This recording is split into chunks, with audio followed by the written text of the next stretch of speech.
आज हम क्या पकाने जा रहे हैं तो भाई आपको बताएंगे मेरी अम्मी क्या पकाने जा रही हैं। गोश्त बना रहे हैं आज। कद्दू गोश्त बनाया जाएगा भाई, किस में में जब बनाया जाएगा जी इसमें पकाएंगे हम आज। एक कप पानी का मैंने डाला इधर, फिर ऊपर जो है ना गोश्त डालूंगी काट के छोटा छोटा धो के।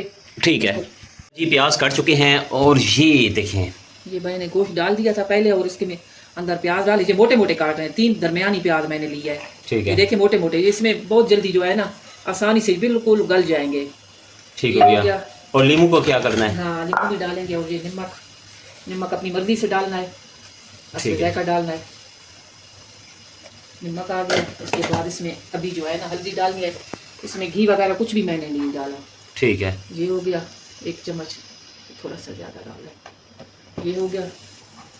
इसके बाद जो है ना और क्या ये नींबू डालेंगे। ठीक है ज़्यादा बड़ा नींबू था मैंने। ठीक है जी, ये नींबू डाल दिया। ठीक है तो फिर देखते हैं ये कितनी देर अभी ऊपर ही पड़ा रहेगा ना। ये तकरीबन 1 घंटा तो जो है देखते हैं। ठीक है जी, पौना घंटा तो लगेगा इसको जी। ये हमने कद्दू डाल दिया, अभी ये जो है गोश्त की भुनाई हो चुकी है। ये तकरीबन 70% डाल चुका है। गोश्त अच्छा था, नरम था गोश्त, माशाल्लाह अच्छा गोश्त था। और ये कद्दू भी डाल दिया इसको, बस इसको भूनने की ज़रूरत नहीं है, बस इसमें अभी जो है ना पानी डालेंगे। ठीक है, हाँ पानी डाल के फिर ये तैयार हो जाएगा।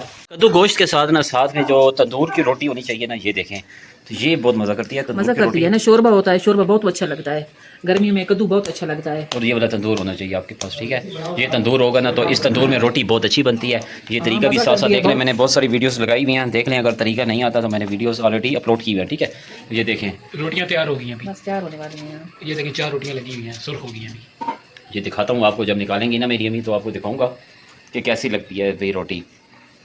तो ये तंदूर आप लोग ले लें, तो इस तरह की रोटियां घर पे पकाएं, बहुत अच्छी लगती है। ठीक है, चेक करें, ये हो गई है। देख रहे हैं ये नर्म रोटी होती है, बहुत मज़े की होती है। इसके ऊपर ऑयल लगाए ना, कपड़े में डाल के रख दें, फिर खाएं, इतना मज़ा करेगी। नर्म रोटी है बिल्कुल ये। ठीक है, ये आप कद्दू गोश्त के साथ खाएंगे ना तो इसके साथ बहुत प्यारा इसका जायका टेस्ट आएगा। ठीक है, ये इस तरह देखिए जी, कितनी नरम है ये, आप चेक करें। ये बहुत नर्म रोटी है माशाल्लाह।